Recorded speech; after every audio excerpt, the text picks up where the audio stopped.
Hello எல்லாருக்கும் வணக்கம்.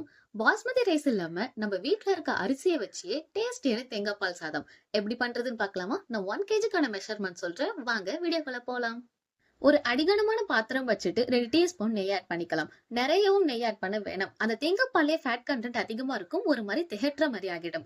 அப்புறம் ஹோல் ஸ்பைசஸ் ஆட் பண்ணிக்கலாம். நல்லா பொரிஞ்சதுக்கு அப்புறம் 5 பச்சை மிளகா, 3 துண்டு இஞ்சியை போட்டு நல்லா வதக்கி விட்டுக்கோங்க. நெக்ஸ்ட் ஃப்ரெஷ்ஷான புதினா தழையை போட்டுக்கலாம். அப்புறம் தேங்காய் பால் ஆட் பண்ணிக்கலாம். நான் ஒரு 3 முழு தேங்காயில இருந்து தேங்காய் பால் எடுத்துக்கிறேன். இதுதான் ரொம்ப முக்கியம். அதிகமா தண்ணி ஊத்தி அரைக்காம கொஞ்சமா தண்ணி ஊத்தி தேங்காய் பாலை எடுத்து வச்சுக்கோங்க. 1/4 டீஸ்பூன் மஞ்சத்தூள் ஆட் பண்ணி நல்லா நுரைச்சி வர அளவுக்கு தேங்காய் பாலை நல்லா கொதிக்க விடுங்க. இதுதான் மெஷர்மெண்ட். 1 கப் ரைஸ்னா 2 கப் தேங்காய் பால் ஆட் பண்ணிக்கோங்க.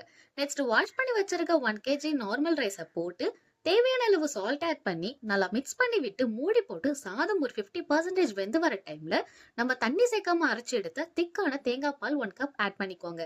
நெக்ஸ்ட் மூடி போட்டு ஒரு 10 மினிட்ஸ் தம்ல போடுங்க. லாஸ்டா ஃப்ரெஷ்ஷான புதினாவை ஆட் பண்ணிக்கோங்க. அவ்வளவுதான், டேஸ்ட் என்ன தேங்காய் பால் சாதம் ரெடி. இதுக்கான பர்ஃபெக்ட் சைட் டிஷ் நான் நெக்ஸ்ட் வீடியோல அப்லோட் பண்றேன். இந்த ரெசிபி உங்களுக்கு பிடிச்சிருந்தா லைக், ஷேர் அண்ட் சப்ஸ்கிரைப் பண்ணிக்கோங்க. நெக்ஸ்ட் வீடியோல பார்க்கலாம். பாய்.